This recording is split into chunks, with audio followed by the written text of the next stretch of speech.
अष्टलक्ष्मी कुबेर मंत्र प्रतिदिन 108 बार सुनने से होती है धन की प्राप्ति। तो चलिए भक्ति पूर्वक 108 बार सुनते हैं अष्टलक्ष्मी कुबेर मंत्र।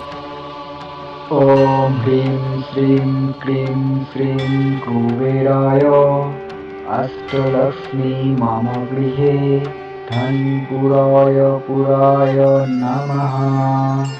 ओम ह्रीं श्रीं क्लीं श्रीं कुबेराय अष्टलक्ष्मी मम गृहे धनपुराय पुराय नमः। ओम ह्रीं श्रीं क्लीं श्रीं कुबेराय अष्टलक्ष्मी मम गृहे धनपुराय पुराय नमः। ओम ह्रीं श्रीं क्लीं श्रीं कुबेराय अष्टलक्ष्मी मम गृहे धनपुराय पुराय नमः। ओम ह्रीं श्रीं क्लीं श्रीं कुबेराय अष्टलक्ष्मी मम गृहे धनपुराय पुराय नमः। ओम ह्रीं श्रीं क्लीं श्रीं कुबेराय अष्टलक्ष्मी मम गृहे धनपुराय पुराय नमः। ओम ह्रीं श्रीं क्लीं श्रीं कुबेराय अष्टलक्ष्मी मम गृहे धनपुराय पुराय नमः। ओम ह्रीं श्रीं क्लीं श्रीं कुबेराय अष्टलक्ष्मी मम गृहे धनपुराय पुराय नमः। ओम ह्रीं श्रीं क्लीं श्रीं कुबेराय अष्टलक्ष्मी मम गृहे धनपुराय पुराय नमः। ओम ह्रीं श्रीं क्लीं श्रीं कुबेराय अष्टलक्ष्मी मम गृहे धनपुराय पुराय नमः। ओम ह्रीं श्रीं क्लीं श्रीं कुबेराय अष्टलक्ष्मी मम गृहे धनपुराय पुराय नमः। ओम ह्रीं श्रीं क्लीं श्रीं कुबेराय अष्टलक्ष्मी मम गृहे धनपुराय पुराय नमः। ओम ह्रीं श्रीं क्लीं श्रीं कुबेराय अष्टलक्ष्मी मम गृहे धनपुराय पुराय नमः।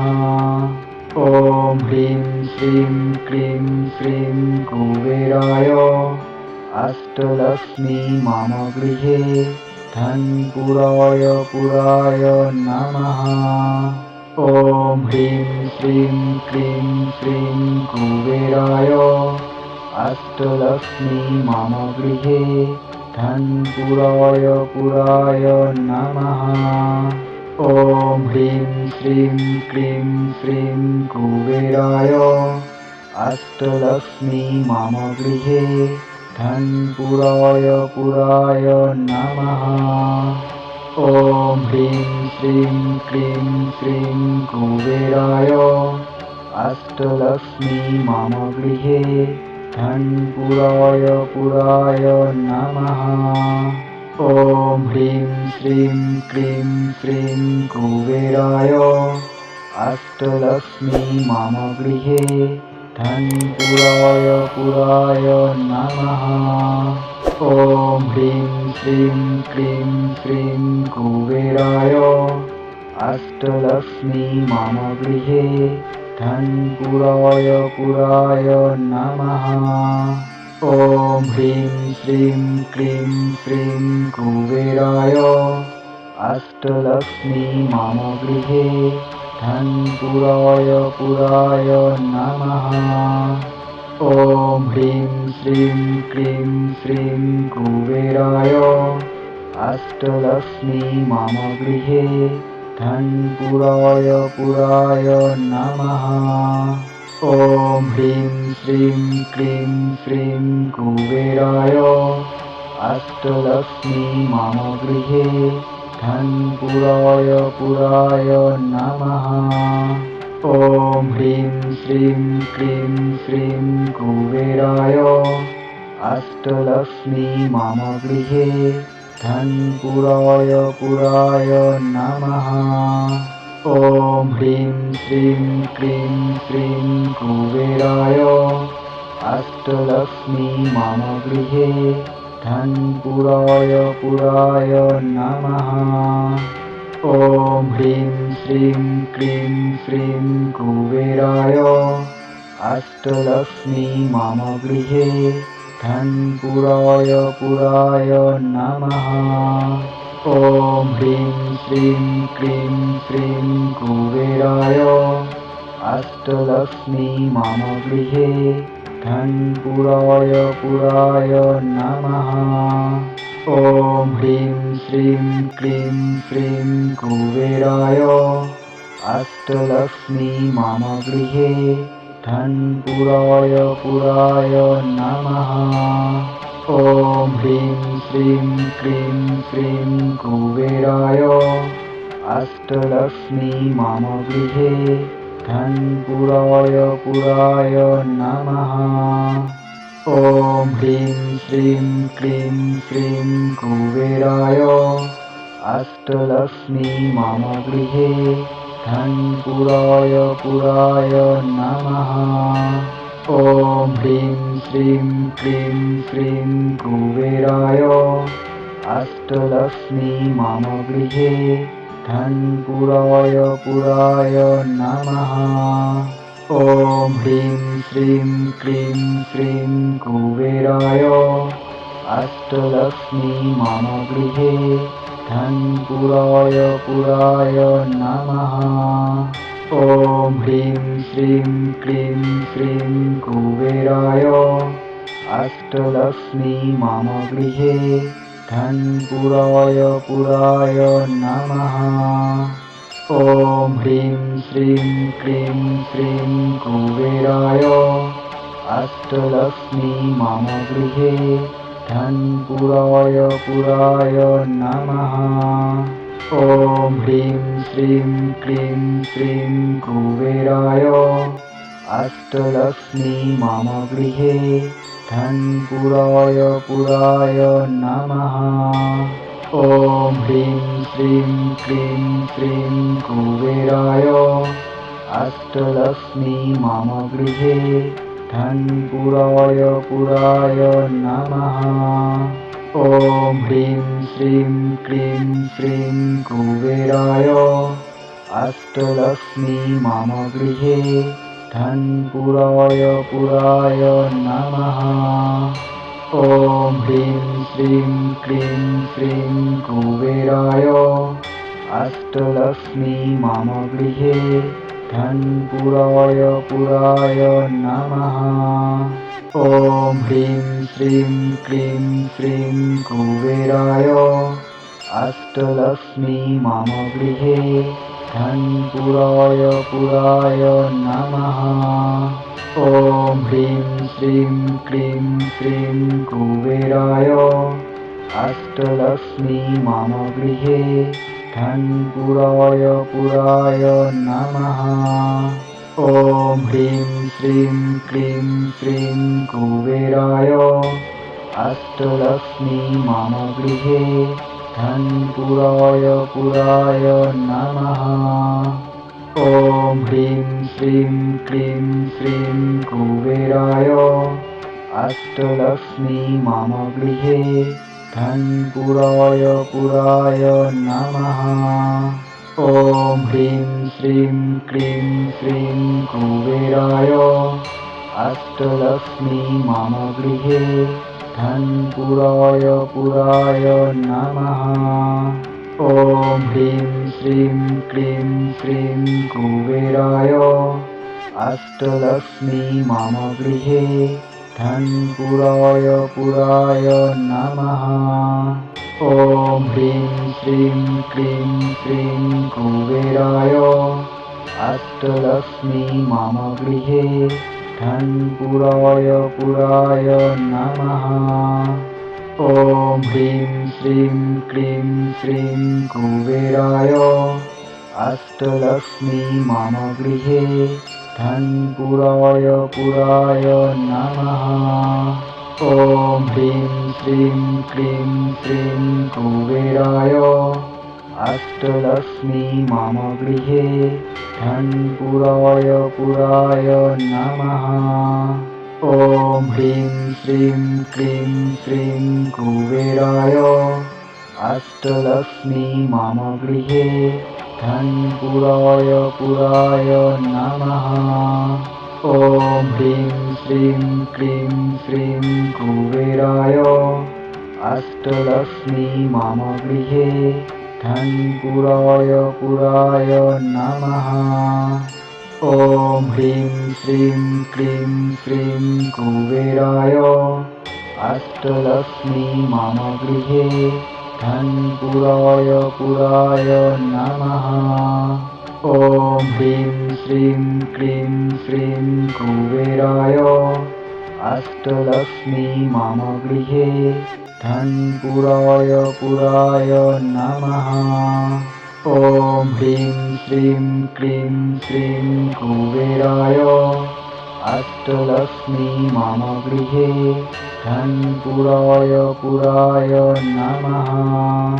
ॐ ह्रीं श्रीं क्लीं श्रीं कुबेराय अष्टलक्ष्मी मम गृहे धनपुराय पुराय नमः।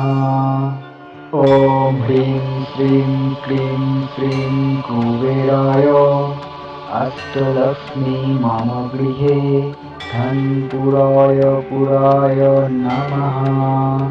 ॐ ह्रीं श्रीं क्लीं श्रीं कुबेराय अष्टलक्ष्मी मम गृहे धनपुराय पुराय नमः।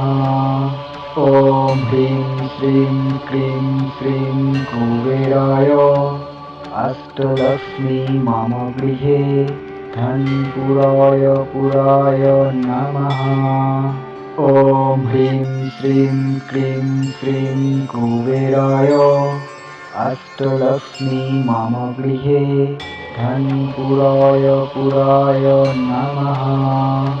ॐ ह्रीं श्रीं क्लीं श्रीं कुबेराय अष्टलक्ष्मी मम गृहे धनपुराय पुराय नमः। ॐ ह्रीं श्रीं क्लीं श्रीं कुबेराय अष्टलक्ष्मी मम गृहे धनपुराय पुराय नमः। ॐ ह्रीं श्रीं क्लीं श्रीं कुबेराय अष्टलक्ष्मी मम गृहे धनपुराय पुराय नमः। ॐ ह्रीं श्रीं क्लीं श्रीं कुबेराय अष्टलक्ष्मी मम गृहे धनपुराय पुराय नमः। ॐ ह्रीं श्रीं क्लीं श्रीं कुबेराय अष्टलक्ष्मी मम गृहे धनपुराय पुराय नमः। ॐ ह्रीं श्रीं क्लीं श्रीं कुबेराय अष्टलक्ष्मी मम गृहे धनपुराय पुराय नमः। ॐ ह्रीं श्रीं क्लीं श्रीं कुबेराय अष्टलक्ष्मी मम गृहे धनपुराय पुराय नमः। ॐ ह्रीं श्रीं क्लीं श्रीं कुबेराय अष्टलक्ष्मी मम गृहे धनपुराय पुराय नमः। ॐ ह्रीं श्रीं क्लीं श्रीं कुबेराय अष्टलक्ष्मी मम गृहे धनपुराय पुराय नमः। ॐ ह्रीं श्रीं क्लीं श्रीं कुबेराय अष्टलक्ष्मी मम गृहे धनपुराय पुराय नमः। ॐ ह्रीं श्रीं क्लीं श्रीं कुबेराय अष्टलक्ष्मी मम गृहे धनपुराय पुराय नमः। ॐ ह्रीं श्रीं क्लीं श्रीं कुबेराय अष्टलक्ष्मी मम गृहे धनपुराय पुराय नमः। ॐ ह्रीं श्रीं क्लीं श्रीं कुबेराय अष्टलक्ष्मी मम गृहे धनपुराय पुराय नमः। ॐ ह्रीं श्रीं क्लीं श्रीं कुबेराय अष्टलक्ष्मी मम गृहे धनपुराय पुराय नमः। ॐ ह्रीं श्रीं क्लीं श्रीं कुबेराय अष्टलक्ष्मी मम गृहे धनपुराय पुराय नमः। ॐ ह्रीं श्रीं क्लीं श्रीं कुबेराय अष्टलक्ष्मी मम गृहे धनपुराय पुराय नमः।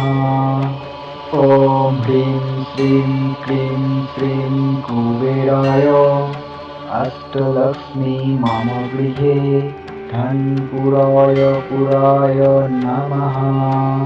ॐ ह्रीं श्रीं क्लीं श्रीं कुबेराय अष्टलक्ष्मी मम गृहे धनपुराय पुराय नमः। ॐ ह्रीं श्रीं क्लीं श्रीं कुबेराय अष्टलक्ष्मी मम गृहे धनपुराय पुराय नमः।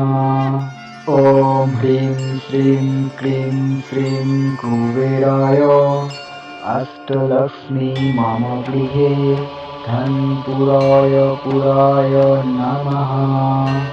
ॐ ह्रीं श्रीं क्लीं श्रीं कुबेराय अष्टलक्ष्मी मम गृहे धनपुराय पुराय नमः। ॐ ह्रीं श्रीं क्लीं श्रीं कुबेराय अष्टलक्ष्मी मम गृहे धनपुराय पुराय नमः। ॐ ह्रीं श्रीं क्लीं श्रीं कुबेराय अष्टलक्ष्मी मम गृहे धनपुराय पुराय नमः। ॐ ह्रीं श्रीं क्लीं श्रीं कुबेराय अष्टलक्ष्मी मम गृहे धनपुराय पुराय नमः। ॐ ह्रीं श्रीं क्लीं श्रीं कुबेराय अष्टलक्ष्मी मम गृहे धनपुराय पुराय नमः। ॐ ह्रीं श्रीं क्लीं श्रीं कुबेराय अष्टलक्ष्मी मम गृहे धनपुराय पुराय नमः। ॐ ह्रीं श्रीं क्लीं श्रीं कुबेराय अष्टलक्ष्मी मम गृहे धनपुराय पुराय नमः। ॐ ह्रीं श्रीं क्लीं श्रीं कुबेराय अष्टलक्ष्मी मम गृहे धनपुराय पुराय नमः। ॐ ह्रीं श्रीं क्लीं श्रीं कुबेराय अष्टलक्ष्मी मम गृहे धनपुराय पुराय नमः।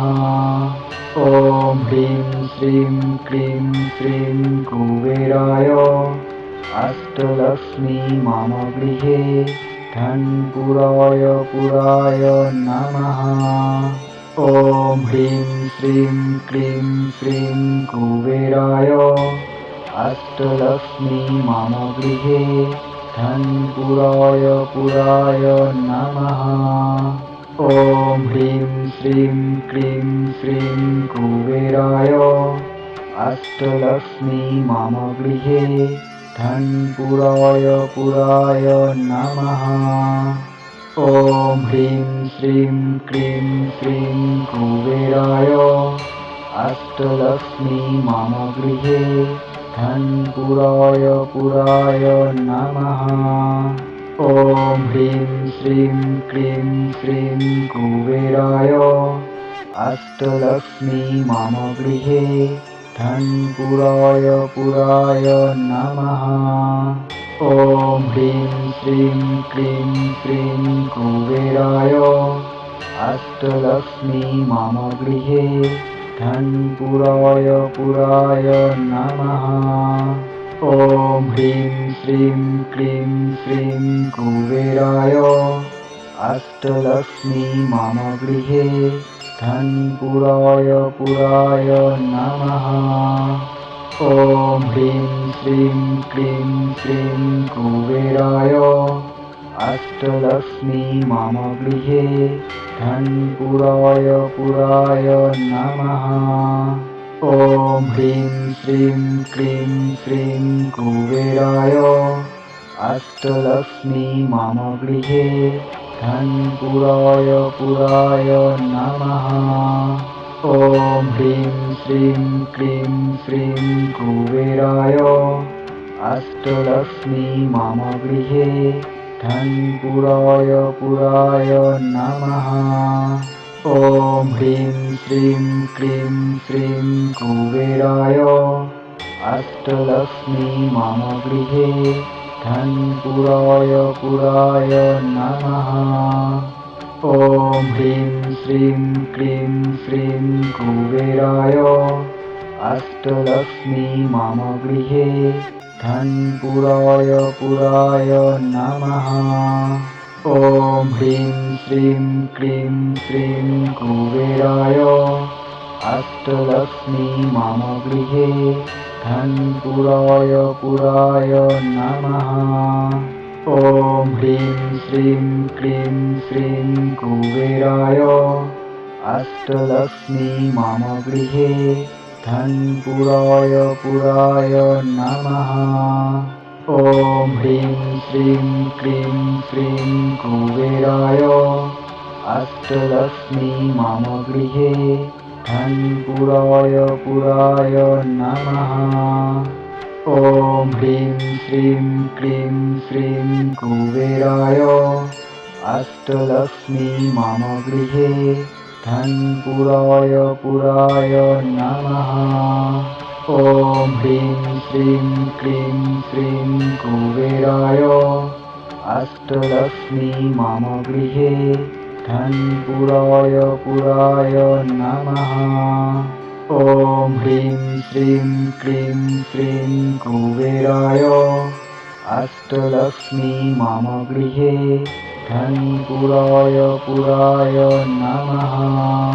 ॐ ह्रीं श्रीं क्रीं श्रीं कुबेराय अष्टलक्ष्मी मम गृहे धनपुराय पुराय नमः।